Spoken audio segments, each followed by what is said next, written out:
صلى الله وسلم وبارك على سيدنا محمد النبي الأمي وعلى آله وأصحابه أجمعين. رب اشرح لي صدري ويسر لي أمري واحلل عقدة من لساني يفقهوا قولي. سبحانك لا علم لنا إلا ما علمتنا إنك أنت العليم الحكيم. اللهم علمنا ما ينفعنا وانفعنا بما تعلمنا وانفع بنا وزدنا علما يا رب العالمين.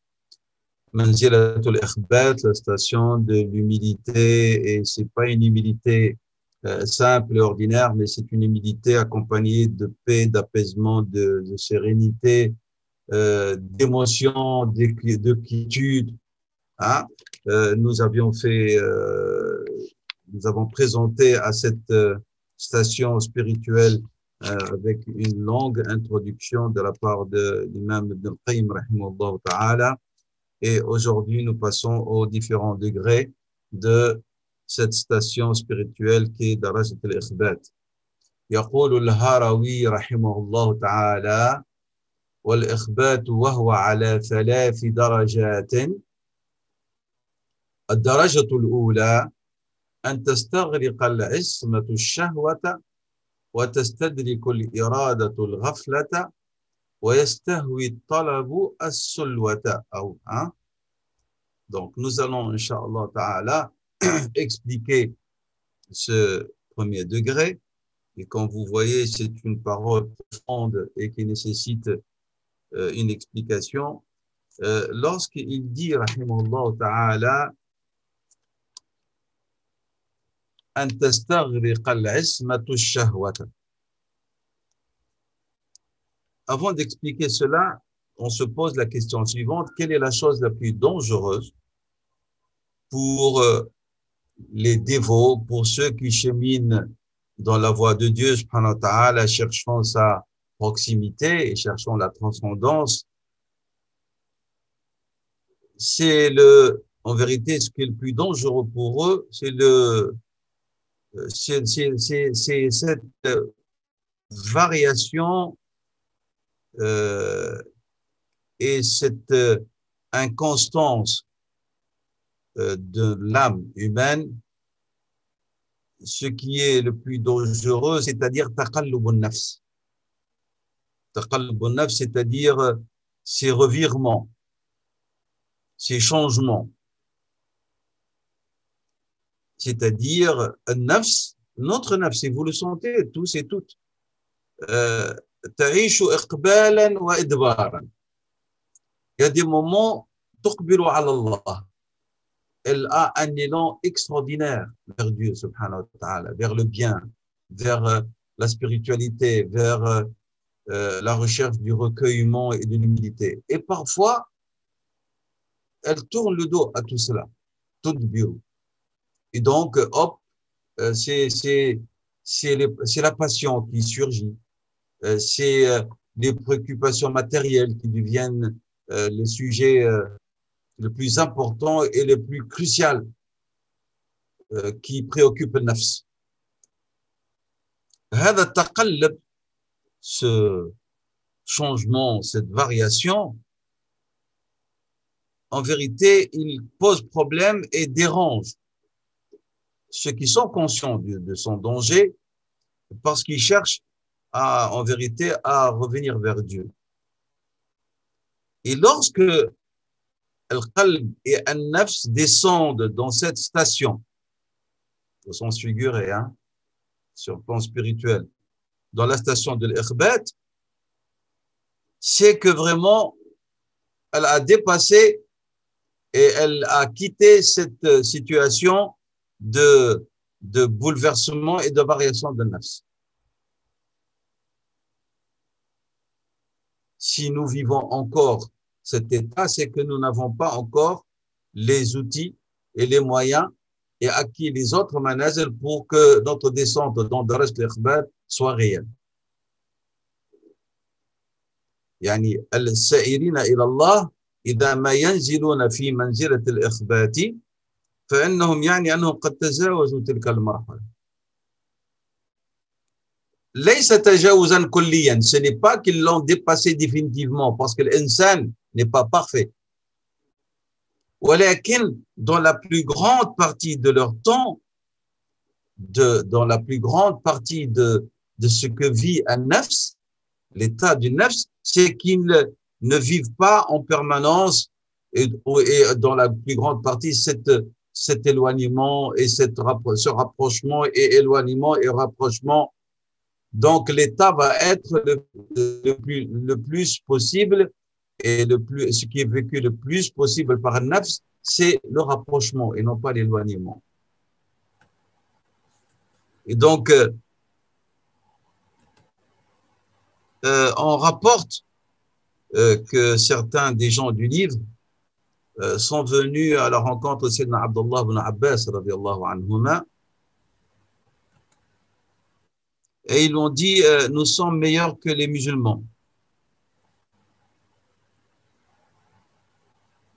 Et alors elle a dit comment? Il leur a posé la question, comment vous prétendez être meilleur que les musulmans? Alors ils lui ont dit nous, dans notre prière, on ne vit pas des moments de waswasa, de suggestion de la part de Satan. Alors, Sayyidina Abdullah ibn Abbas leur a répondu, c'est vrai, mais en quoi Satan va-t-il perdre dans son temps lorsqu'il s'agit de demeures qui sont déjà en ruine? Vous avez compris hein, l'idée implicite de Sayyidina Abdullah ibn Abbas. Parce que vous n'avez pas Dieu dans votre cœur, vous n'avez pas de spirituel, qu'est-ce qui va venir suggérer? Le shaitan, il vient faire l'waswasa dans le cœur qui est en train de se remplir. Hein, lorsqu'il y a une œuvre de remplissage et de vidange. Et là, il va s'atteler à ce que le vidange ne s'accomplit pas. Et que le remplissage de spiritualité ne se fasse pas ou ne se fasse pas dans la meilleure des formes. Donc, قال لهم صدقتم ماذا يفعل الشيطان بقلوب خاربة قالوا له نحن أفضل من المسلمين قال كيف قالوا لا نوسوس في صلاتنا فقال صدقتم ماذا يفعل الشيطان بقلوب خاربة. Vous avez compris maintenant ce que veut dire l'إخبات. هو أن الإنسان تجاوز, il a dépassé, mais pas à la perfection, parce que la perfection n'est pas notre lot comme humain. La perfection, elle est l'attribut d'Allah subhanahu wa ta'ala. Et il a accordé un degré de perfection à son prophète sallallahu alayhi wa sallam, bil asmati, par la préservation qu'il lui a accordée. ولكن نحن نفوسنا بين إدبار وإقبال. Cependant, celui qui descend dans la station de l'Ikhbat, الإقبال على الله أكثر من الإدبار. C'est clair? في أكثر الحالات في أكثر الوقت, dans la plupart du temps, le cœur et nafs, elle penche vers Dieu et non pas elle tourne le dos à Allah subhanahu wa ta'ala. Le shaitan, la'anahullah, sa besogne, c'est avec les gens qui se battent contre lui. C'est ça, il s'acharne à ce travail-là. C'est pour ça qu'il a juré par la grandeur d'Allah. Parce que Dieu, subhanahu wa ta'ala, il va tenter les gens qui vont se rapprocher de Dieu, subhanahu wa ta'ala, qui cherchent à se rapprocher de Dieu. Donc, فَعَمَلُهُ مَعَ الَّذِينَ يُصَارِعُونَهُ, avec ceux qui le combattent. Ibn al-Qayyim, rahimahullah, a cité dans ses œuvres un exemple. Il a dit, prenons l'exemple d'un voleur qui pénètre dans une maison en ruine. Qu'est-ce qu'il va prendre? Qu'est-ce qu'il va voler là-dedans? Rien du tout. Donc, si vous trouvez en vous-même, et je trouve en moi-même, dans mon nafs, un tanaza, même un déchirement, un tiraillement entre l'iqbal ala Allah ou l'idbar, eh ben, nous devons avoir une confiance en Dieu et en son aide, subhanahu wa ta'ala. Et vous devez être conscient que Satan, la'anahullah, et ses auxiliaires, ils cherchent à voler en vous quelque chose de très important, de très précieux. Et vous devez déployer beaucoup d'efforts, beaucoup de jod pour le préserver. C'est votre iman. C'est votre foi qui cherche à vous spolier, à vous voler. Et c'est la chose la plus chère hein, qui intéresse Shaitan, la'anahullah. Shaitan, ça ne l'intéresse pas vos biens. Ce qui l'intéresse, c'est votre iman. Donc, si vous manquez de bien, ce n'est pas Shaitan. C'est Dieu subhanahu wa ta'ala qui vous éprouve là-dedans. Ou qui vous ne vous en donne pas parce que c'est un bien pour vous. Et Shaitan, sa préoccupation majeure, huwa imanuka. C'est ta foi. La'anahullah ta'ala. Donc, dans ce cheminement vers Dieu et dans ce iqbal et ce idbar, il y a ici un élément important auquel nous devons être attentifs, c'est al-shahawat, les passions et les désirs, qui représentent le danger majeur. Et c'est l'appât, en vérité, qu'utilise al-shaytan la'anahullah. Parce que shahawat, muhabbaba lil-nafs. Les désirs et les plaisirs et les passions sont aimés par le nafs. Beaucoup d'entre nous, parfois, ils croient qu'en vérité, dès qu'on parle de désir, c'est le désir sexuel. Mais non, ça c'est un des désirs. C'est une des passions. C'est vrai que c'est la plus dangereuse. Mais la richesse est une passion dangereuse. Qala sallallahu alayhi wa sallam, si le fils d'Adam disposait de 2 vallées pleines de biens, d'or et d'argent, il demandera un 3e. Il espère obtenir un 3e et en vérité il ne peut remplir les yeux ou l'œil du fils d'Adam que la terre. Et Allah aide au repentir celui qui cherche le repentir. هذا حديث صحيح معروف. لو كان لابن آدم واديان من ذهب لتمنى أن يكون له ثالثا ولا يملأ عين ابن آدم إلا التراب ويتوب الله على من تاب. La recherche du pouvoir, c'est aussi une passion très dangereuse. Et je vous rappelle le hadith sahih de Madh'bani ja'i'ani, concernant les 2 loups affamés, hein, qui est libéré ou lâché dans un enclos de brebis. Le prophète dit, sallam, ce qu'ils vont commettre, c'est comme dégâts et de moindre gravité à ce que représente l'amour de la richesse et du pouvoir sur la foi du croyant.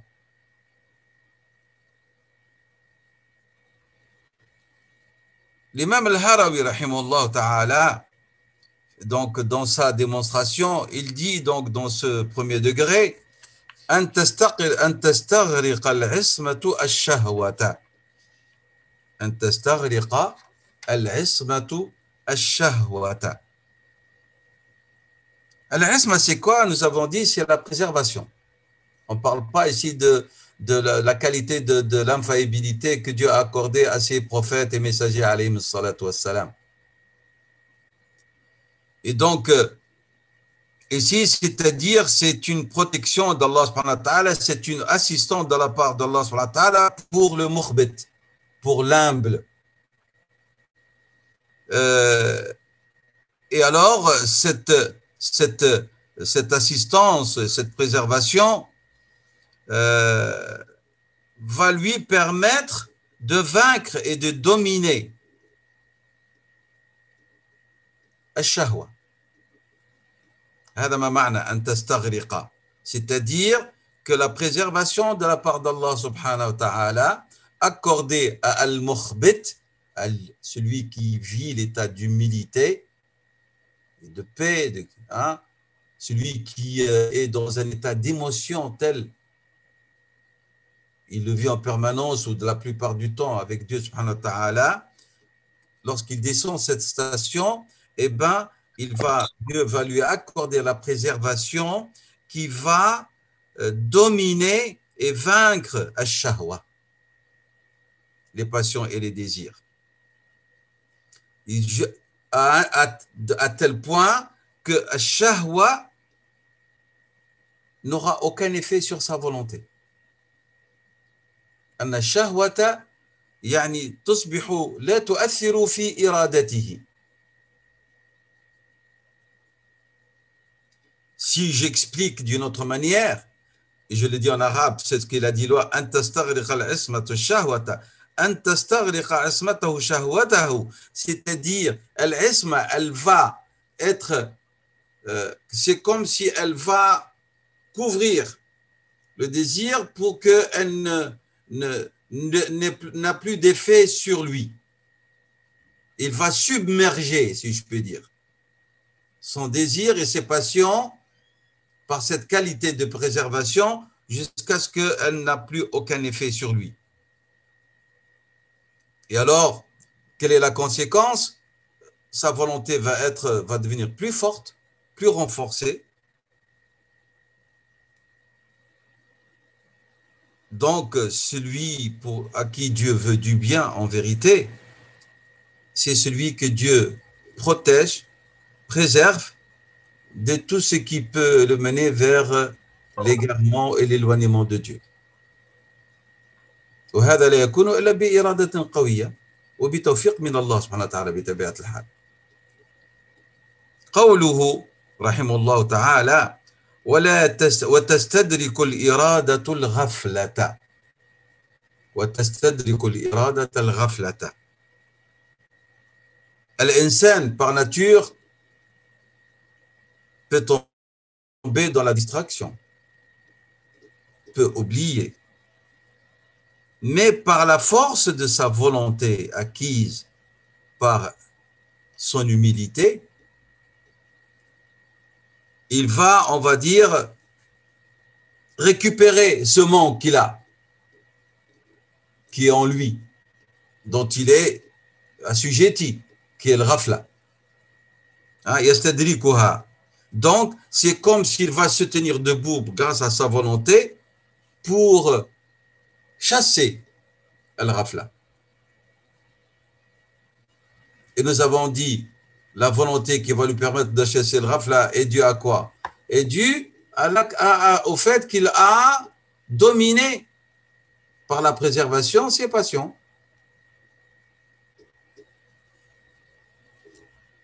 Donc, l'insouciance et la distraction vont être chassées et c'est comme s'il va rattraper ce manque-là par cette volonté acquise grâce à la préservation d'Allah subhanahu wa ta'ala, puisqu'il est descendu dans la station de l'humilité et qu'il a acquis.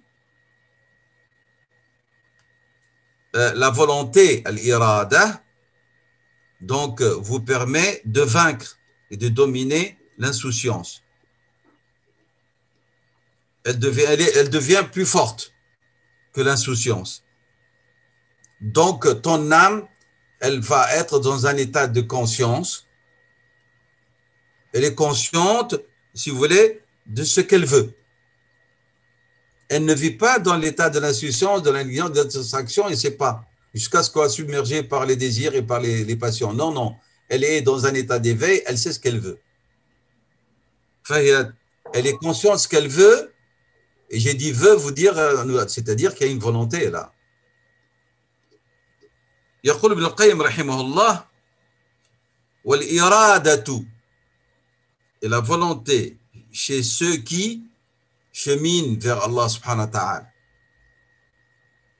Al-Murid ici, pour Ibn al-Qayyim, l'adepte, le disciple, il dit c'est celui qui a quitté sa patrie La patrie de quoi? La patrie de son caractère, de son nafs. Et il a commencé son voyage vers Allah subhanahu wa ta'ala, vers الدار الآخرة. هذا المريد. لأنه يريد. Je vous en ai parlé la dernière fois. C'est pas dans le sens que mystique ou soufi, le disciple, المريد والشيخ. لا, هو يقول هنا pour ابن القيم المريد أي الذي يريد. C'est celui qui veut quoi? Il est conscient et grâce à sa volonté, الذي بإرادته غادر موطن طبعه ونفسه وبدأ سفره إلى الله تعالى وإلى الآخرة. Vous comprenez, vous saisissez la profondeur de l'analyse qu'il propose Ibn al-Qayyim, rahimahullah ta'ala.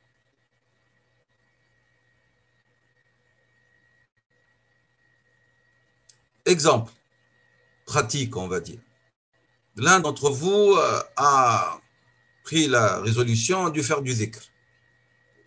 Voilà, je vais faire mon wird d'une demi-heure. Je fais faire mon zikr entre لا إله إلا الله الحوقلة لا حول ولا قوة إلا بالله الاستغفار الحمد التهليل التكبير etc. الصلاة على رسول الله. Mais il y a le téléphone qui le distrait. Et puis voilà la famille, les enfants, l'épouse ou l'époux. Et voilà la TV qui aussi intervient. Mais grâce à sa volonté, il va vaincre cette insouciance et donc il va agir à la suite d'un sursaut spirituel qui va lui rappeler l'importance de son zikr, de son wird, et il va fermer son téléphone, il va s'éloigner de la TV et il va dire à la famille de telle heure à telle heure, je ne veux que personne ne me téléphone, ou mais si ils sont avec lui, il ferme la porte, je ne veux pas être dérangé, et il ferme la porte. Voilà. Il a pris une résolution pour ne pas se laisser distraire de son zikr. Lorsque le serviteur arrive à cette station de al-ikhbat, de l'humilité, et il y descend, et que sa volonté a pu dominer et vaincre et encercler, si je veux dire, son insouciance et les désirs. Il a rattrapé ce que Nafs voudrait dans l'autre sens. Il l'a détourné vers le sens de ce qui va lui permettre de voir Dieu, subhanahu wa ta'ala, ou l'akhira. Ça veut dire que son irada, sa volonté, elle est devenue plus forte. Et cette irada, c'est elle qui lui rappelle l'essentiel, c'est elle qui va rattraper, s'il tombe, hop, revenir vers l'essentiel, c'est elle qui va être consciente, parce que si tu continues, si l'un d'entre nous continue dans sa distraction, à ce moment-là, nous n'allons pas être des gens de bien, nous n'allons pas être des gens qui disent le bien, qui font le bien.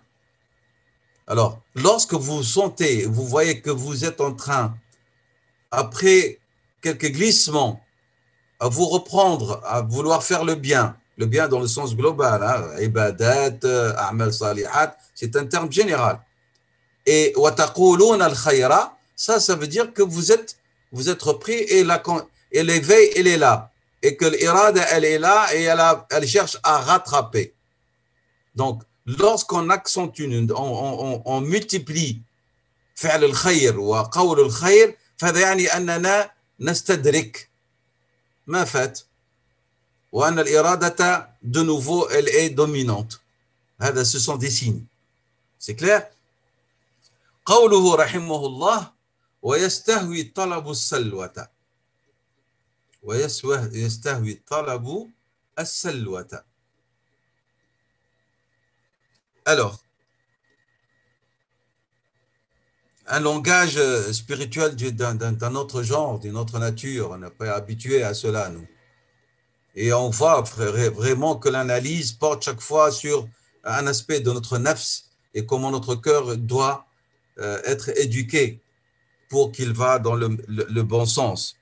Istihwa, c'est-à-dire c'est l'wuqu' fil hawiya. C'est le fait de tomber dans le gouffre. Et donc, il veut dire quoi? Ici, il veut dire, c'est-à-dire, le gouffre, c'est quoi? C'est la séduction, c'est la fascination.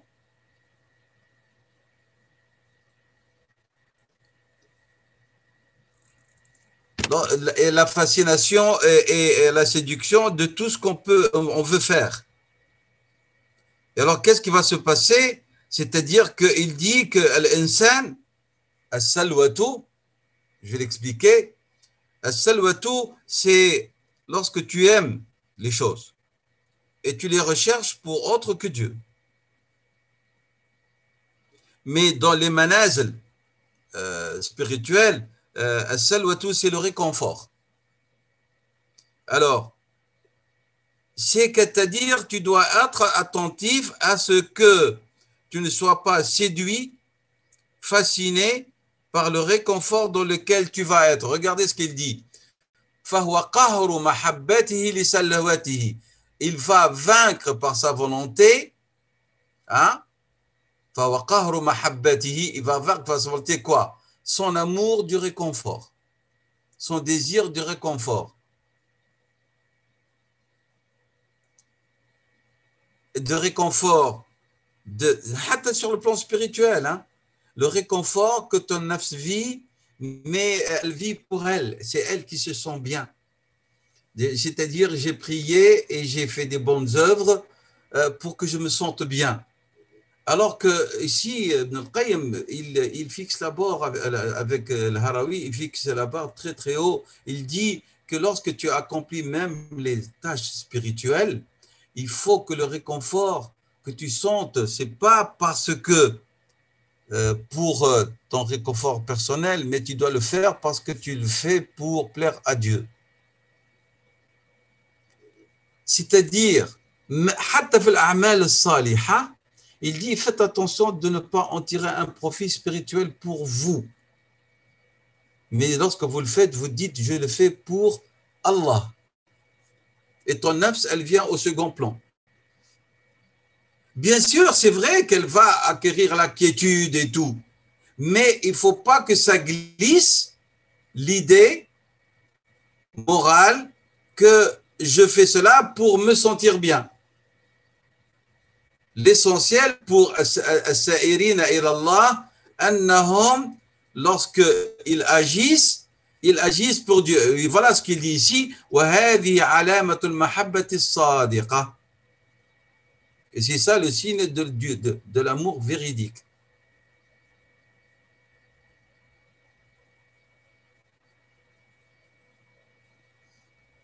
Elle a dit وَمَحَبَّتُهُ فِي مَاذَا لِلَّهِ, va vaincre toute recherche de réconfort personnel, même spirituel. Ça, c'est un haut degré. Hein. C'est déjà pour qu'on puisse vaincre notre insouciance pour accomplir le bien, c'est déjà masha'Allah. Et là, il dit, le Harawi, il y a encore plus que ça. C'est lorsque ce réconfort spirituel, tu ne le cherches pas pour toi, mais tu vas le vaincre pour qu'il soit. Ce qui va prendre place, c'est l'amour véridique vers Allah subhanahu wa ta'ala et tu penses à personne d'autre, même pas à ta personne. Tu ne penses qu'à Dieu. Tu ne penses qu'à Dieu subhanahu wa ta'ala. Il dit ici, فيجب أن يكون طلبك لله تعالى غلاب أي أن يغلب طلبك لله تعالى سلوتك, ton réconfort. في الخير ما نتكلم هنا على الدار والشركة والسيارة. Ici, c'est pour ça que la troisième partie, elle est plus élevée que les deux autres. C'est encore à la daraja. Alors que tous ces trois éléments, Il dit, lorsqu'on les acquiert, c'est qu'on a réussi déjà à monter la première, premier degré. الدرجة الأولى في درجة الإخبات.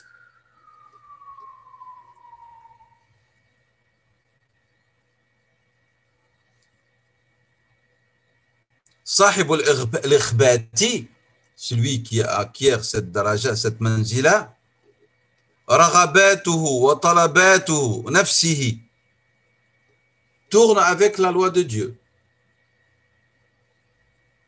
Ses désirs, ce que demande son nafs, même ce qu'il s'est ressenti, تدور مع الشرع لا مع النفس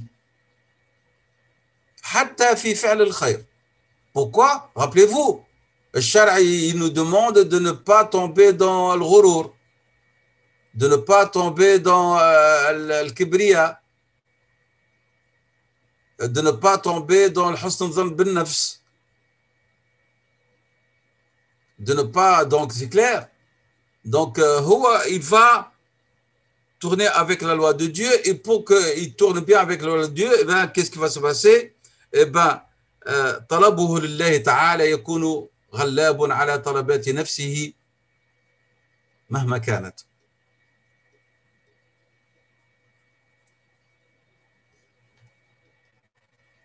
C'est clair cette première part, ce premier degré de l'humilité.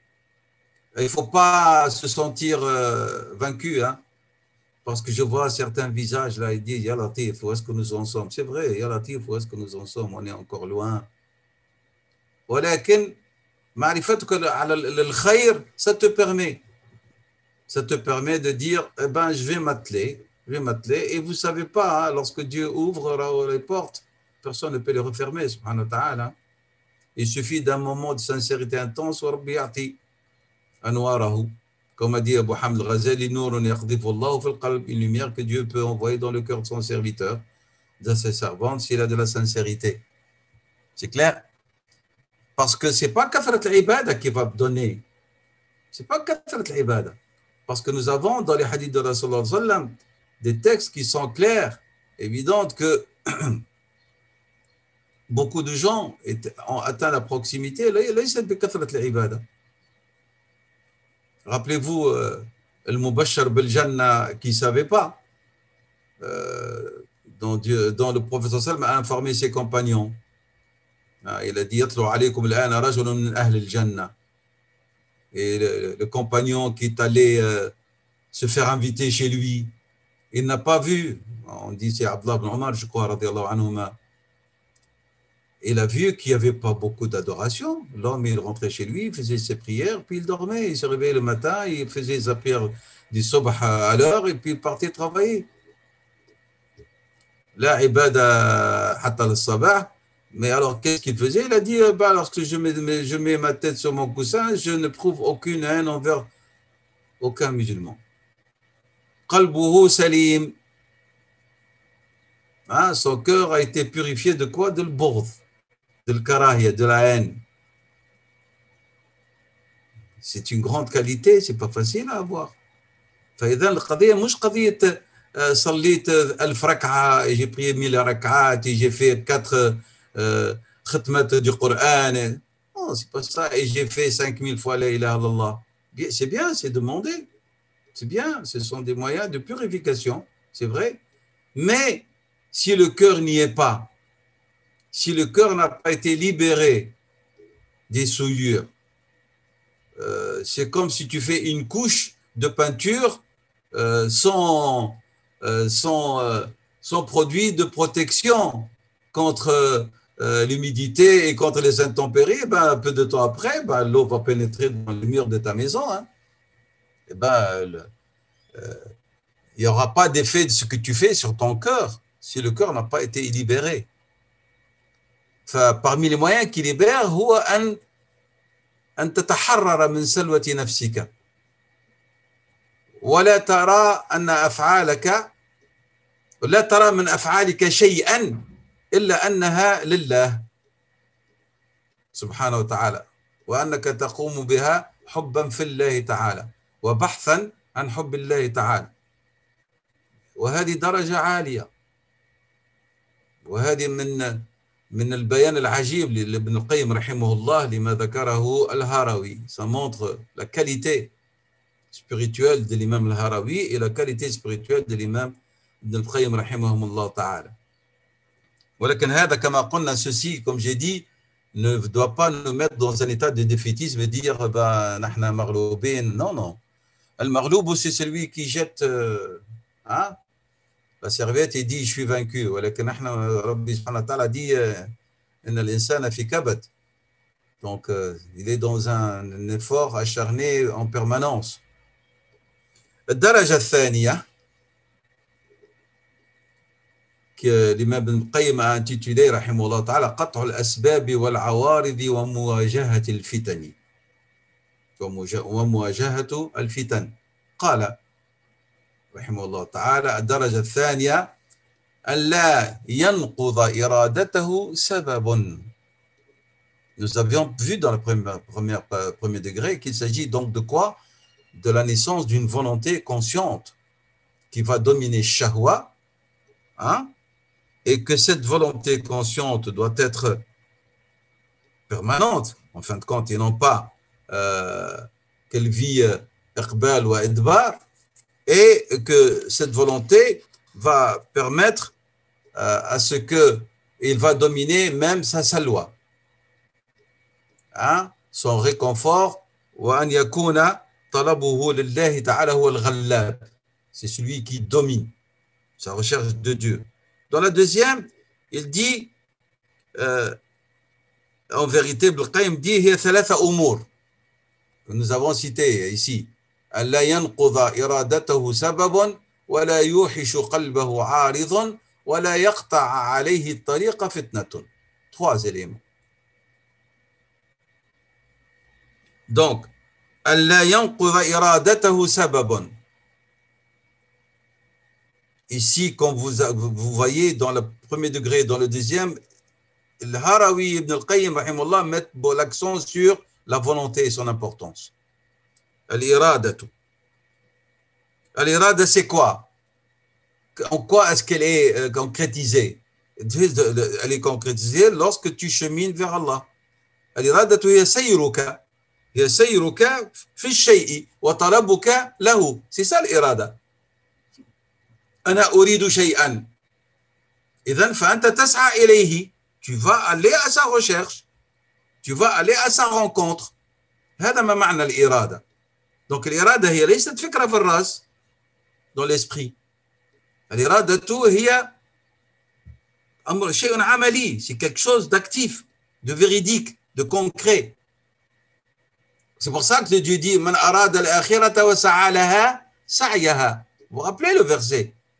Il veut l'akhira. Veut dire quoi l'akhira ici? C'est-à-dire il veut le paradis.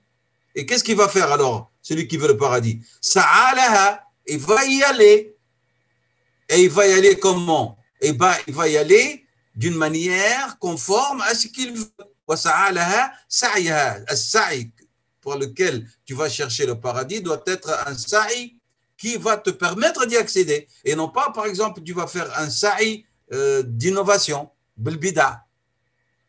Mais le cas, il ne sera pas accepté. Tu ne vas pas faire une œuvre, en apparence, c'est une œuvre qui est conforme à ce qui va te permettre d'accéder à l'akhira, au paradis, alors qu'en vérité, tu cherches le réconfort de ton nafs, la gloriole, et te sentir bien, d'avoir fait le bien, alors, et que les gens t'évoquent vraiment partout dans toutes les assemblées. Ah, wallah, flan, masha'Allah. Pendant ce ramadan, il est karim et il fait. Non. Donc, wa sa'alaha sa'yaha. Rabbi subhanahu wa ta'ala, c'est pas une répétition pour rien ici.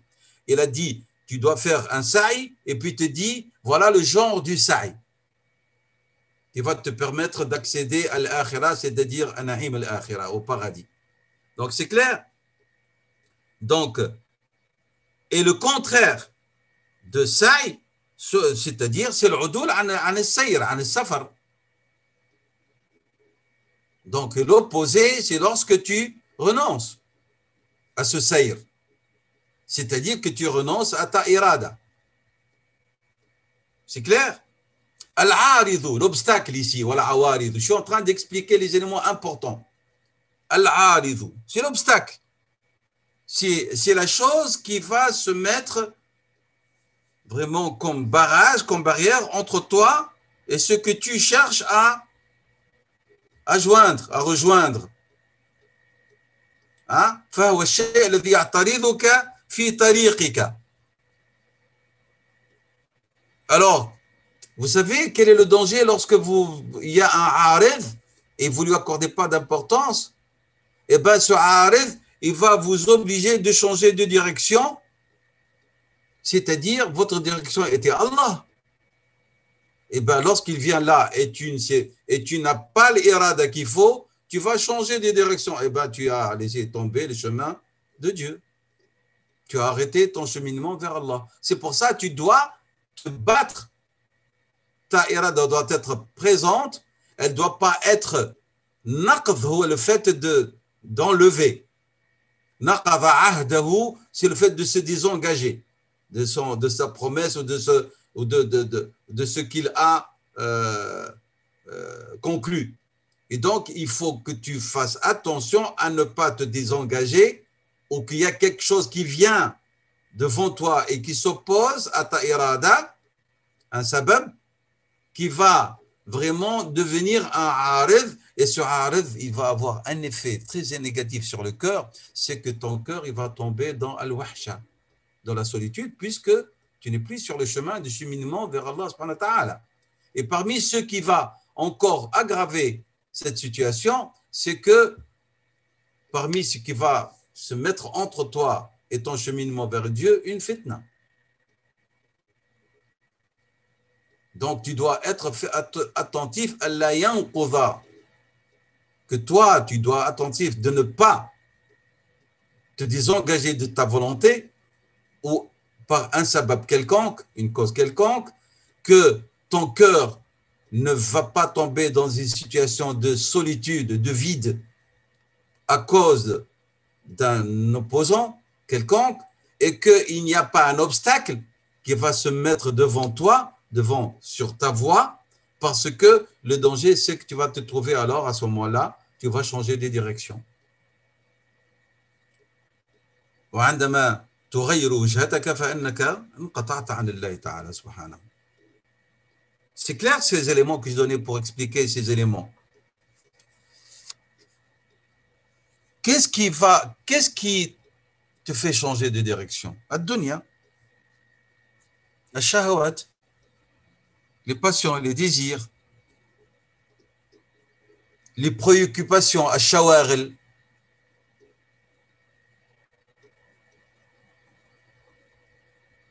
Et en vérité, et celui qui participe activement à tout cela, c'est un nafs. C'est pour ça que Rabbi subhanahu wa ta'ala nous dit dans le Coran, il y en a beaucoup, plusieurs versets par lesquels Allah subhanahu wa ta'ala attire notre attention. Et comme vous voyez, je vais citer deux versets, en vérité, ça explique ce que dit Ibn al-Qayyim al-Harawi. Et je répète et j'insiste sans arrêt, j'aimerais bien que vous soyez marqués par cela, qu'Ibn al-Qayyim, sa spiritualité, elle est coranique. C'est le Coran, min al-Quran. Et قال تعالى يا أيها الذين آمنوا إنما أموالكم وأولادكم فتنة. Il n'a pas dit Rabbi subhanahu wa ta'ala faites alors jetez-les dans le feu. Il n'a pas dit ça. Mais il dit faites attention. Ça peut devenir une tentation si vous n'équilibrez pas votre manière de voir al-mal ou al-awlad. C'est clair? قال تعالى ولا تلهكم أموالكم ولا أولادكم عن ذكر الله. Voilà, ils viennent vous distraire. Ils viennent vous soustraire de votre voie, vous tirer de la voie du cheminement pour qu'ils deviennent, eux, sujets de préoccupation majeure. Non. قال صلى الله عليه وسلم إن لجسدك عليك حق ولأهلك عليك حق ولربك عليك حق. Il ne faut pas que ça domine. Mais maintenant, si tu veux transcender dans des degrés de l'élite spirituel, alors tu donneras à Dieu plus que ce que tu donnes à ton nafs, à ses désirs et aux autres. Et non pas tu donnes à Dieu le minimum et le maximum, tu l'accordes à autrui. On n'a qu'à faire. Celui qui veut daraja al-aliya, la Bouddha, il faut qu'il déploie l'effort nécessaire pour accéder à cette daraja aliya, au summum. وَمَنْ طَلَبَ الْعُلَى سَهَرَ اللَّيَالِ, disent. Celui qui cherche le sommet, il va veiller les nuits. Et non pas, il donne un minimum, il dit pourquoi je ne suis pas au sommet. Soyons sérieux.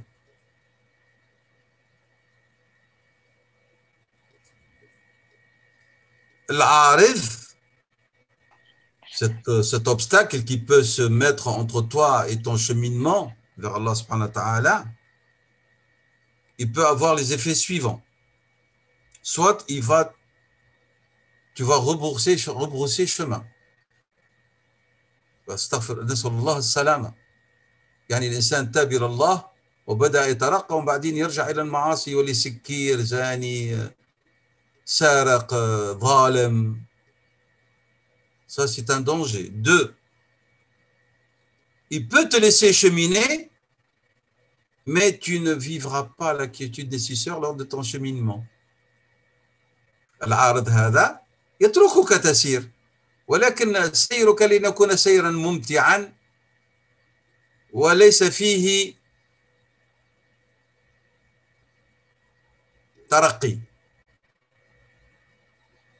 C'est ce que certains frères ou sœurs me disent parfois, et nous sommes tous victimes de cela. Ils disent pourquoi je sens au stade que je fais du surplace. Alors en Ansali, je vais à la mosquée, je participe à des activités spirituelles, mais pourquoi? Parce qu'il y a des awards. والعوارض هذه c'est pas moi ni quelqu'un de l'extérieur qui va lui dire quels sont. C'est chacun il sait. Chacun d'entre vous sait quels sont les awards qui se mettent devant lui et qui ne lui permettent pas d'avancer comme il le souhaite, comme il le désire au fond de lui-même. C'est pour ça que Ibn al-Qayyim rahimahullah il a dit وَمِنْ أَقْوَى الْعَوَارِضِ عَارِضُ وَحْشَةُ التَّفَرُّدِ. Parmi les plus forts, les plus dangereux parmi les awarid, عَارِضُ وَحْشَةُ التَّفَرُّدِ. Ça veut dire quoi? C'est que tu te sentes lors de ton cheminement vers Dieu, tu ne te sens pas dans l'intimité, tu ne sens pas que tu vis l'intimité. تشعر بماذا؟ بوحشة. أنت تسير ولا تشعر باللذة. Tu n'as pas à l'esprit présent que tu chemines vers Dieu. Tu chemines et tu ne sens pas cette quiétude ni la certitude. Tu ne sens pas les vérités de la foi, tu ne les sens pas, tu ne les vis pas.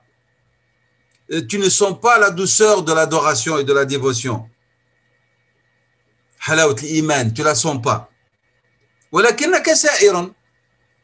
أنا نصلي الصلوات الخمس, je donne la zakat, je jeûne,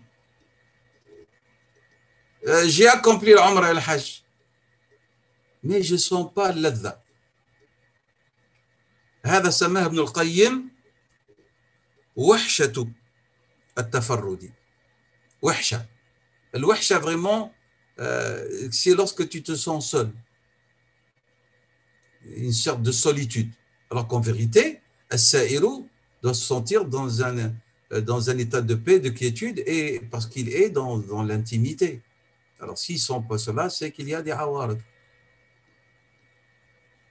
Et il dit, ces awards précités, ils vont donner lieu à un hard encore plus grave, c'est que tu te sens seul alors que tu chemines. Et c'est vrai, c'est très dangereux. Et c'est triste de cheminer et de ne pas sentir l'effet de son cheminement. Donc, antara nafsaka wahidan, tu sens que tu es seul alors que tu marches. vers Dieu.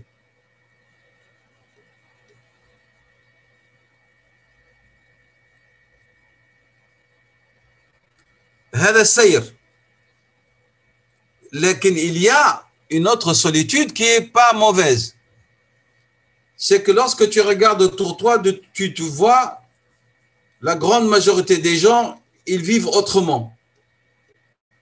Et toi, tu as choisi la voie du cheminement vers Dieu. Alors tu te sens seul. Alors pour cet état-là, tu dois être sûr que tu es dans la voie de la vérité et du bien et tu ne dois pas t'affaiblir et tomber dans le leurre parce que ceux qui fréquentent cette voie sont peu nombreux. Et c'est ce que nous entendons sur la bouche des gens qui n'ont pas encore commencé leur cheminement vers Dieu. Et vous connaissez la formule. Et voilà, tout le monde fait ça. Et tout le monde fait ça. Et tout le monde il dit ça. Et tout le monde il achète ceci. Et il n'y a que moi. Et ben, si tu n'es pas sûr de ton cheminement, oui, c'est clair, tu vas tomber, tu vas les rejoindre. Mais si tu es sûr de ton cheminement et de la voie que tu as prise, فلا يغرنك كثرة السالكين في الطرق الأخرى. ولذلك قال بعض الصالحين انفرادك في طريق طلبك دليل على صدق الطلب. Je répète, انفرادك في طريق طلبك دليل على صدق الطلب. Lorsque tu vois que tu es seul dans cette voie par laquelle tu recherches quoi? Dieu, c'est un signe, une preuve évidente que ta demande, elle est sincère, elle est véridique. Et Rasulullah sallallahu alayhi wa sallam, il a annoncé la bonne nouvelle à qui? Al-Ghuraba. Gharibun bayna kathrat al-muslimin. Il est étranger parmi les musulmans. Et pour ce genre d'étranger, il a dit Touba, le paradis, un des jardins de l'éternité qui s'appelle Touba. Allah subhanahu wa ta'ala l'a promis à ceux qui se sentent étrangers, fi zaman kahada, comme notre temps. Donc, ils disent, ne sois pas séduit ni trompé par la grande majorité des perdus. La yaghurrannaka kathratu al-halikina. Il ne faut pas que tu sentes que tu es seul. Fala tastawhish. Ne te sens pas seul. Fi tariqika li qillat as-salikina. Parce que ceux qui cheminent avec toi sont peu nombreux. Mais ne te fais pas leurrer par le nombre important des perdants et des perdus. Ils sont plus nombreux ceux qui s'adonnent à riba. Et c'est moi qui va chercher à acheter une maison halal, alash. Pourquoi je me casse la tête? الناس كلها شرت الديار بالربا إلا أنا. Eh bien oui, parce que si tu veux être parmi السالكين, tu dois te différencier. من كثرة الهالكين. Si tu veux être une perle rare, tu dois te séparer des pierres et de la terre boueuse et tout. C'est tout. C'est comme ça qu'on va faire la différence. Donc, قوله ولا يقطع عليه الطريق فتنة. Le fitna, comme nous avons dit, c'est les séductions, tout ce qui peut séduire, les attraits, les tentations. Donc, on l'utilise selon le contexte, le terme fitna. Comme ça peut être une tourmente. Donc, à vous de l'utiliser selon le contexte. Et lorsque Dieu, subhanahu wa ta'ala, cite dans le Saint-Coran le terme fitna, et dans la sunna du prophète, sallallahu alayhi wa sallam, sa signification, elle est très étendue. Al-fitna peut signifier le désir des hommes vers les femmes et le désir des femmes vers les hommes. Mais la fitna aussi, dans le Coran, dans la Sunna, veut dire la destruction, al-halak et la perte. Et le fitna aussi peut être aussi dans le sens de al-irwa, c'est-à-dire les duperies, l'égarement, ce qui peut vraiment séduire et tenter aussi. Et la fitna aussi dans le Saint-Coran et la Sunna peut signifier aussi, peut désigner le feu, l'a'idhu billah, an-nar.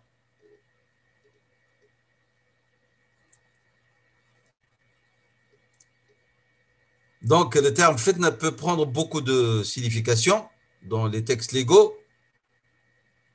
Eh bien, celui qui chemine vers Allah subhanahu wa ta'ala et il vit l'état d'humilité.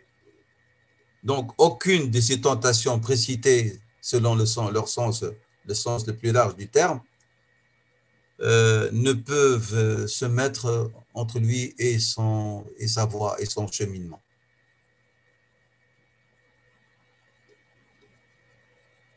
Lorsque nous lisons un petit peu les textes des maîtres de la spiritualité, de la tazkiya musulmane, comme Abu Hamd Ghazali, rahimahullah, ou comme Ibn Qudama, ou Ibn Rajab, Ibn al-Qayyim, Ibn al-Jawzi et autres, alayhim rahmatullah, tous ils s'accordent qu'il n'y a pas une fitna plus grave que la fitna de la mécréance.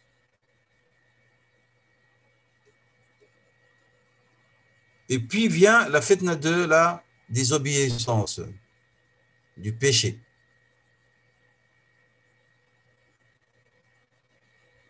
Et cette fitna, ce péché dans lequel peut tomber le serviteur, soit à cause d'une tentation qui est en rapport avec le ventre, soit une tentation qui est en rapport avec le désir sexuel,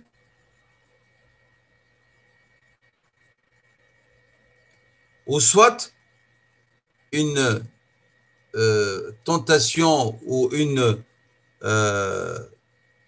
un attrait qui a pour origine la main,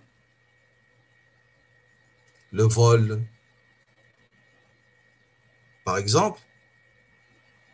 Ces fitan, selon ces maîtres de la tazkiya, aveugle le cœur et le rend sourd à toute vérité.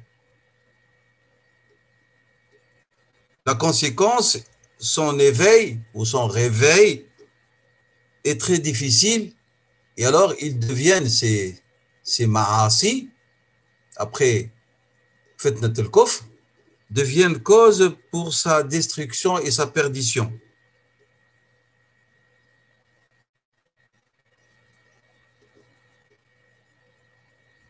Et donc, le danger, c'est que lorsque quelqu'un s'adonne à un péché, à une fitna,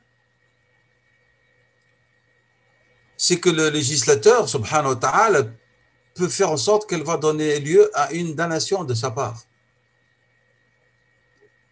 C'est pour ça qu'il faut faire attention au ma'asi. Il ne faut pas dire sa'asi wa atoub. Imaginons que cette ma'asi, ça tuwallidu la'natan min Allah. C'est très dangereux, il ne faut pas jouer. Imaginons que ce péché va donner lieu à qaswat al-qalb, à la dureté du cœur. Et une qaswa très, très grave. Elle va donner lieu à un œil qui ne sera plus sensible et qui ne pleurera pas de crainte. Une fitna qui va enlever toute sensibilité. Riqa. Et ça peut, il y a des gens, ils peuvent tomber dans cela, même s'ils font partie des gens du bien. Hein.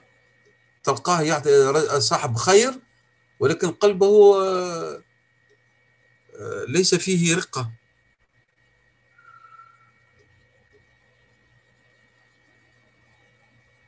Et donc, l'individu peut être parmi les gens du bien et puis il va subir une invasion à cause d'un péché, hein, qui donnera lieu à une diminution dans sa foi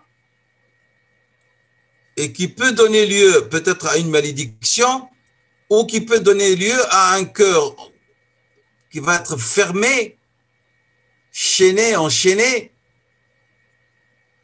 et ça peut être à la cause d'une perdition. Donc, il ne faut jamais, jamais minimiser les conséquences ou l'effet d'un péché. Maas. Et le shahid, le témoin ici, par exemple, qawlu ta'ala, dans sur le Sayyidina Muhammad sallallahu alayhi wa sallam, le verset 23. أولئك الذين لعنهم الله فأصمهم وأعمى أبصارهم. Ceux qui se donnent à des péchés, la conséquence, malédiction de Dieu sur eux, et Dieu les a rendus leur cœur sourds et aveugles. Donc, tout péché où il y a menace, où Dieu déjà a maudit ceux qui vont s'y adonner, comme le riba. Éloigne-toi d'elle. Et moi, je ne comprends pas, personnellement, pourquoi je me focalise sur le riba. Je ne comprends pas que lorsque Dieu éclaire et il explicite qu'il y a une malédiction grave, conséquence grave à celui qui s'adonne à l'usure, et les gens, les meshaykhs ont donné des fatawas à la légère, comme ça.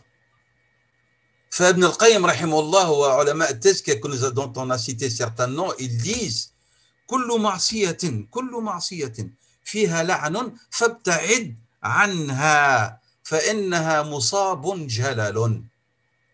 Ça peut être une cause grave. قال لك ولا يمكن ربما أن تتدارك بالتوبة إلا إذا وفقك الله. Il y a un danger que tu ne peux pas le rattraper par un repentir, sauf s'il y a une assistance de la part de Dieu. Ou ils disent, يمكن أن تتدارك, on peut la rattraper, ce péché grave, par le tauba, mais ils disent, mais il faut que ce soit une tauba amiqa. Il faut que ce soit un repentir profond.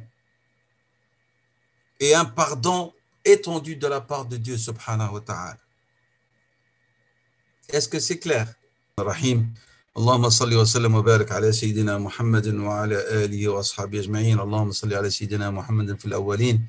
اللهم صل على سيدنا محمد في الآخرين. اللهم صل على سيدنا محمد في الملأ الأعلى إلى يوم الدين.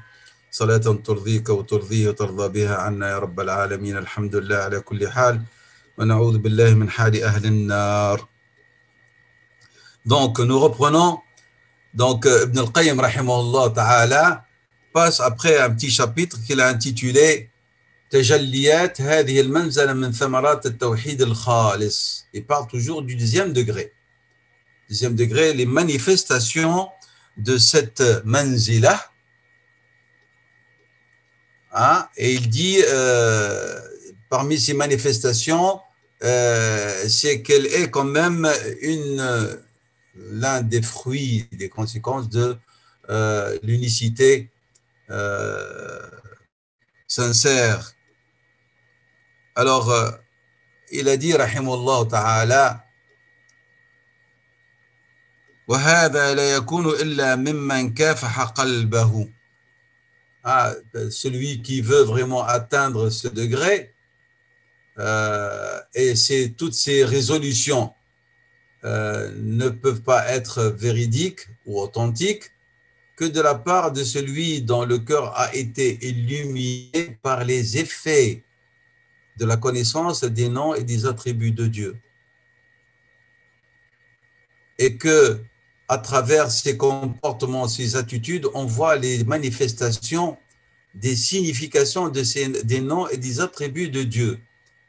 Et ne peut vivre cet état-là que celui qui a combattu.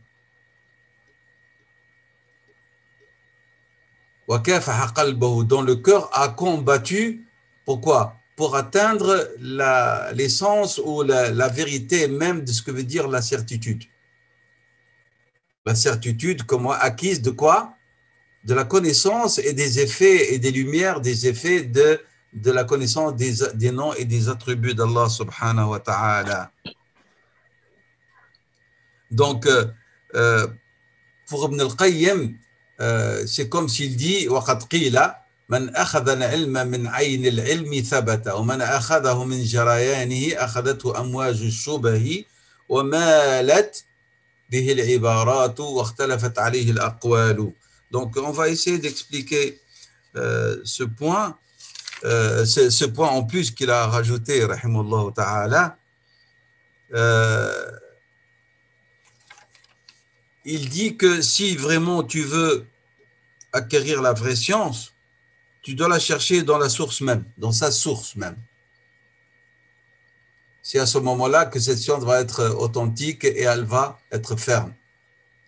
Et celui qui va chercher les sciences, la science d'affluents qui ne sont pas parfois authentiques.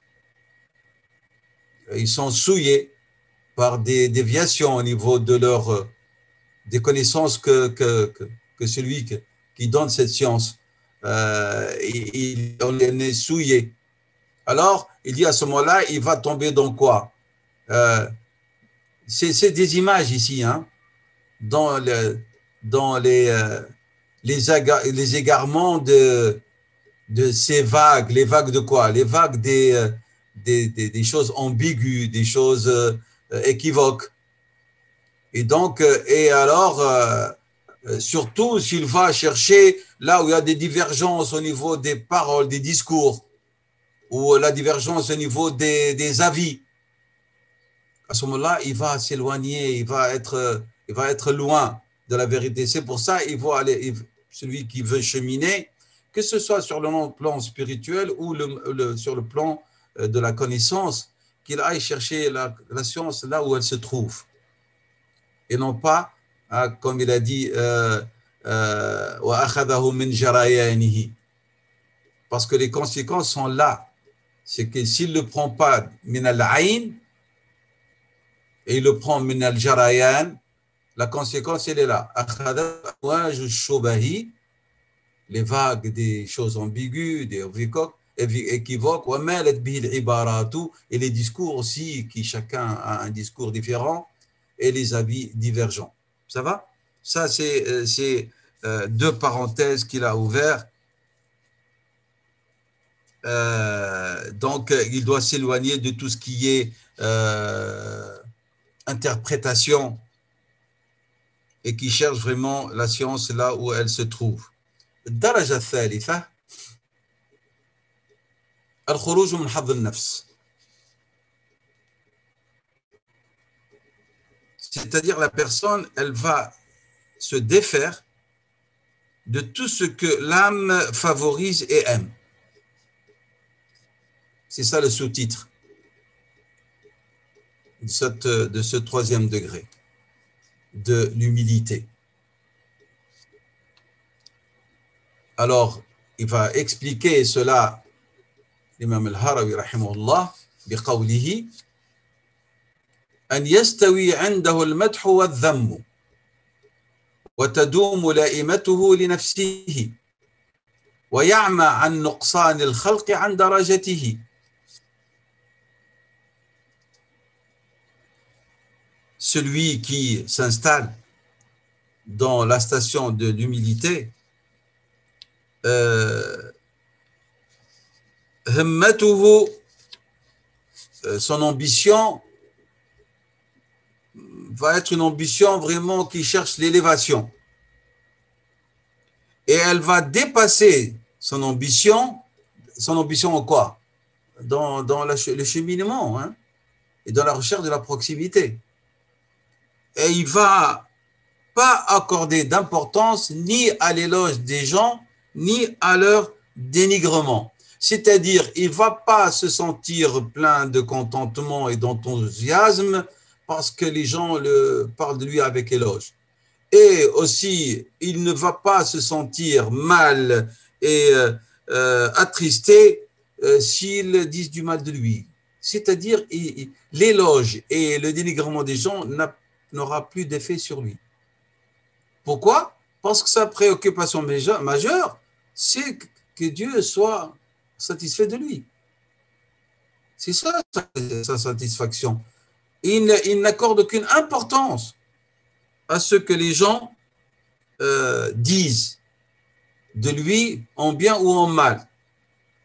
Et ça, c'est la description de celui qui vraiment s'est libéré de tout ce que l'âme favorise et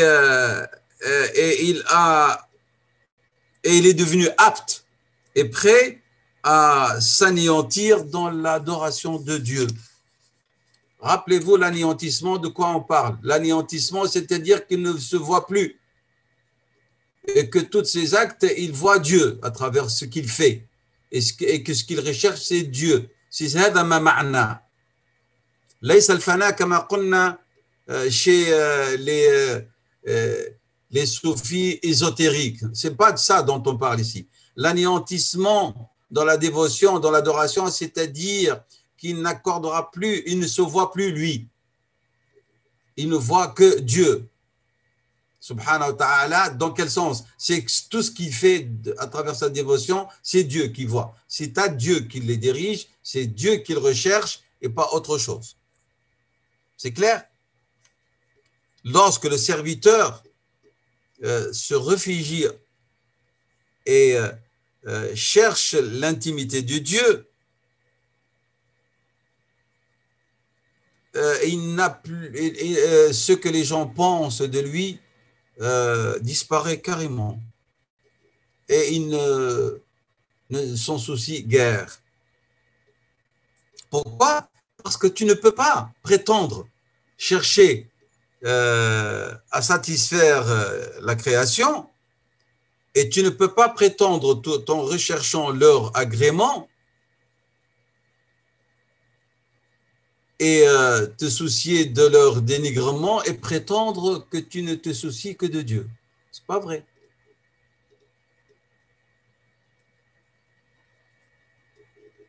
Lorsque tu t'arrêtes et tu te retournes pour accorder de l'importance à leur éloge ou à leur dénigrement,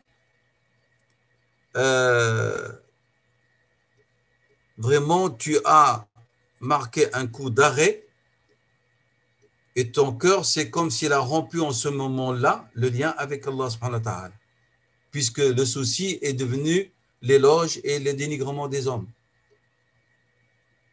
et non pas le contentement ou la samahallah, le risque de la rupture avec Dieu. C'est clair? Alors que le mukhbit, celui qui vit l'état d'humilité, lui, il vit dans un état de quiétude et de paix, et ce qui lui importe, c'est ce que Dieu pense de lui, subhanahu wa ta'ala. C'est pour ça qu'on avait dit que haqiqat al-ikhbat, ce que veut dire l'ikhbat en vérité, هو السكون والطمأنينة إلى الله بثقة. Je répète, الإخبات هو السكون والطمأنينة إلى الله بثقة.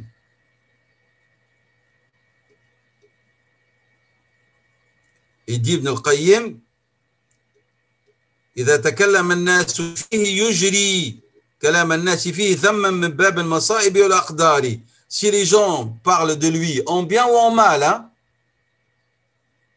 il va donner à leur dire le descriptif que c'est quelque chose de mal. Même leur éloge, hein? Même leur éloge. Pourquoi? Parce que le mukhbit insarafa biqalbi ila Allah an an-nas.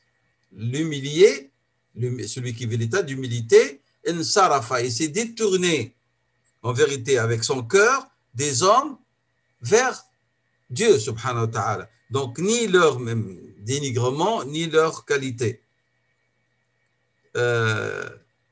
Et ceci, comme j'ai dit, l'éloge ou le dénigrement font partie, comme on a dit, des qawata', des obstacles et des causes qui rompent le lien du cœur avec Dieu. Et aussi l'éloge et le dénigrement des gens, on peut aussi les inclure comme faisant partie des voiles qui voilent le cœur de Dieu, subhanahu wa ta'ala, min al-hujub, jamu hijab. C'est pour ça qu'il ne faut pas que ton cœur vit un état de trouble. S'il accorde l'importance à l'éloge et au dénigrement, eh ben, il est troublé. Et celui dont le cœur est troublé, c'est comme s'il y a eu une rupture avec Allah subhanahu wa ta'ala. C'est pour ça qu'il y a des vers de poésie qui sont très, très, très, très beaux, qui vont dans ce sens. Le poète musulman a dit Laytaka tahlu wal hayatu mariratun wa laytaka tarda wal anamu ghidabu إذا صح منك الود فالكل هين وكل الذي فوق التراب تراب وليت الذي بيني وبينك عامر وبيني وبين العالمين خراب. Je traduis, Layta, c'est-à-dire, et c'est un souhait. Je souhaite, j'espère que Laytaka tahlu, que toi vraiment, Ya Rabbi, c'est Dieu subhanahu wa ta'ala, il s'adresse à Allah subhanahu wa ta'ala. Tahlu, c'est-à-dire que tout ce qui vient de ta part et tout ce que tu m'envoies soit doux, même si la vie, elle est amère. Et mon souhait, c'est que tu sois satisfait, même si les hommes, l'anam, c'est-à-dire tous les hommes, sont mécontents.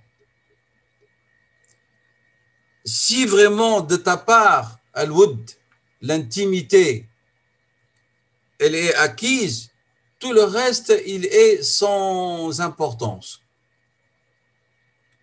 Car tout ce qui est sur la terre n'est que terre. Et tellement je souhaite que ce qu'il y a entre moi et toi, Seigneur, soit le contraire de ruine, rempli. Et que ce qu'il y a entre moi et l'univers soit ruine. L'importance en vérité, c'est qu'entre toi et moi, Ya Rabbi, il y a soit peuplé par ton amour, par ta proximité, par ton agrément. C'est clair? Et que ce qu'il y a entre moi et l'univers, qui soit en ruine, c'est-à-dire je m'en soucie guère.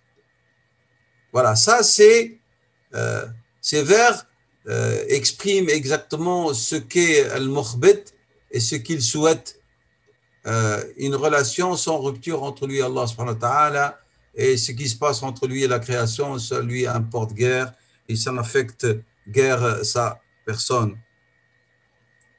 Qu'est-ce qui fait que chez le croyant, ou que le croyant peut atteindre ce degré où l'éloge ou le dénigrement des gens pour lui soit kiff-kiff. Il les appréhende de la même manière. Ceci n'aura aucun effet sur sa personne. Ceci, en vérité, il s'agit de ce qu'on appelle at-tajrid, le dépouillement.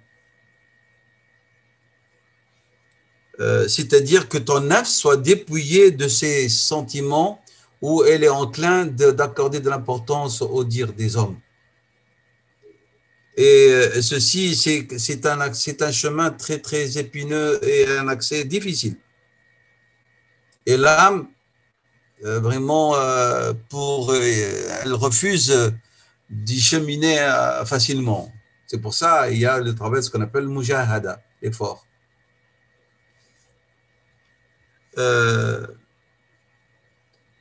Autre chose qui permet à se libérer et à se dépouiller, comme j'ai dit, un atajarrada, au niveau de notre nafs, jusqu'à ce qu'on n'accorde plus d'importance à l'éloge ou au dénigrement des gens, c'est la certitude qu'on doit acquérir que tout est entre les mains d'Allah subhanahu wa ta'ala. Et que l'amour des gens ou leur haine et rejet qui sont exprimés à notre égard, Dieu subhanahu wa ta'ala est capable de les changer.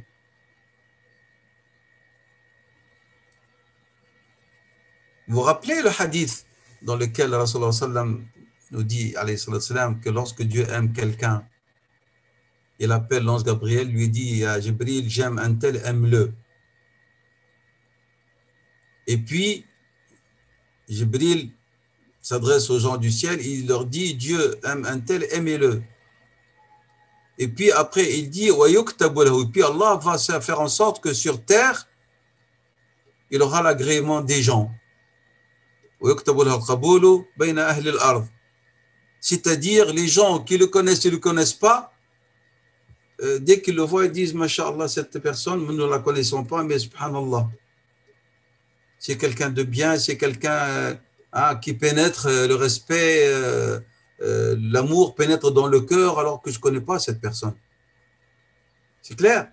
Donc, parmi les choses donc, qui permettent d'acquérir ce dépouillement, هو اليقين والعلم بأن الأمور بيد الله وأن قلوب العباد حبهم وبغضهم بيد الله تعالى وأن الله قادر على أن يسخر لك الناس.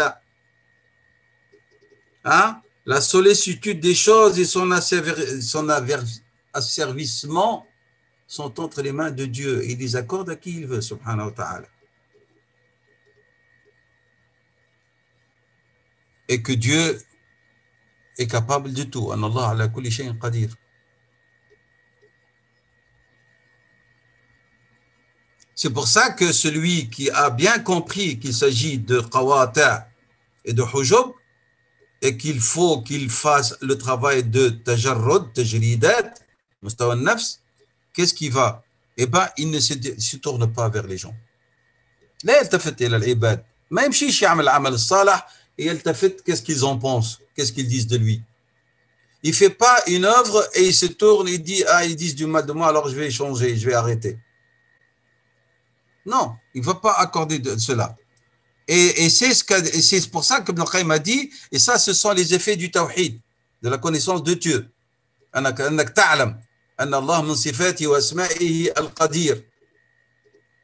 هو الذي يقضي، هو صاحب القضاء والقدر وصاحب الحكم سبحانه وتعالى. Lorsque tu comprends ce troisième degré à la lumière du deuxième degré, الذي يشع بأنوار الأسماء والصفات,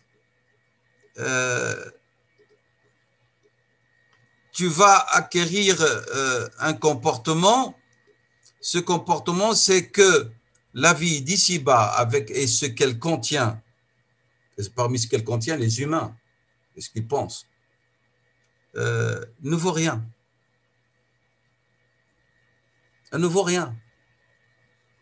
Ce qui vaut le plus, c'est ce que Dieu pense de toi et son agrément. Et si tu mets cela à la lumière de hadiths, de versets, tels que le hadith de Rasul sallam, قوله صلى الله عليه وسلم لو كانت الدنيا تعدل عند الله جناح بعوضة ما سقى منها كافرا شربة ماء. Si la vie d'ici-bas valait auprès de Dieu l'équivalent de l'aile d'un moustique, ben, s'il avait que cette valeur-là, Dieu ne raccordait même pas une gorgée d'eau de cette vie à celui qui le renie. Celui qui renie Allah subhanahu wa ta'ala, et malgré ça, il est abreuvé.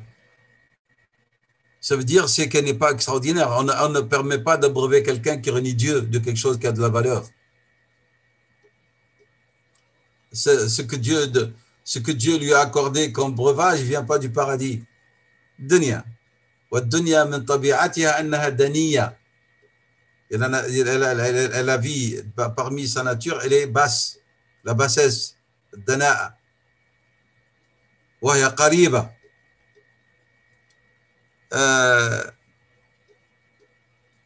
Lorsque tu comprends ce que veut dire dunya et sa valeur, tu vas comprendre une autre chose en plus. Tu vas comprendre ce que toi, même si tu as du mérite, tu es toujours quelqu'un qui est imparfait. Donc, pourquoi pas de dénigrement? Je suis imparfait. Je ne suis pas parfait pour que dis-je pourquoi on me dénigre. Je suis imparfait. Je suis incomplet. Ça, c'est un. Deuxièmement, ceux qui disent du bien du mal, qui me font de l'éloge, eux-mêmes, ils sont imparfaits. Et donc, leur éloge est imparfaite. Et leur dénigrement est imparfait. Alors, pourquoi me soucier et m'attrister de dénigrement dans le lieu où ils viennent? C'est la vie. Elle est basse. Et ceux qui les expriment, ces dénigrements, ces éloges, eux-mêmes, ils sont imparfaits et ils font partie de la bassesse. Alors pourquoi se rendre triste? Lorsque tu connais cette vie et ce qu'elle contient et sa vérité, c'est qu'elle ne vaut pas auprès d'Allah l'équivalent de l'aile d'une moustique, bah, tu comprends autre chose, c'est que sans Dieu, tu n'es rien. Et sans Dieu, sans nul doute, hein, tu vas vers ta perdition.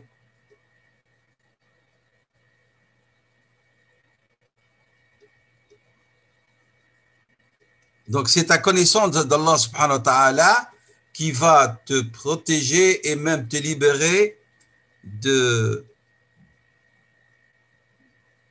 désirs de ton nafs. فيستوي عندك كما قلنا المدح والذم.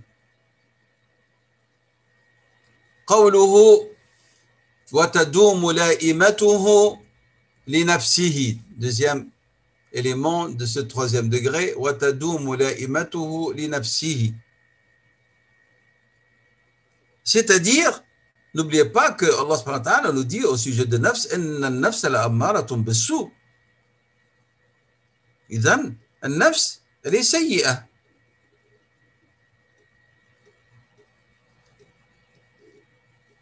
Mais malgré cela, Allah subhanahu wa ta'ala nous a dit que il y a une nafs qui s'appelle le nafs al-lawama. Une nafs qui ne se plaît pas dans le péché et qui se remet en question et qui se réprimande, qui se blâme lorsqu'elle commet un mal. Alors, j'aimerais bien marquer un arrêt, je crois que je vais être obligé de le faire la prochaine fois, pour parler de ce que disent les exégètes, Ahl al-Tafsir et les savants concernant al-Nafs al-Ammara, pour la différencier de al-Nafs al-Lawama. Et cela, Inch'Allah, si vous voulez bien, nous le verrons si Dieu le veut la prochaine fois. Wallahu a'lam wa sallallahu wa sallam wa barak ala sayyidina Muhammad wa ala alihi wa sahbihi ajma'in.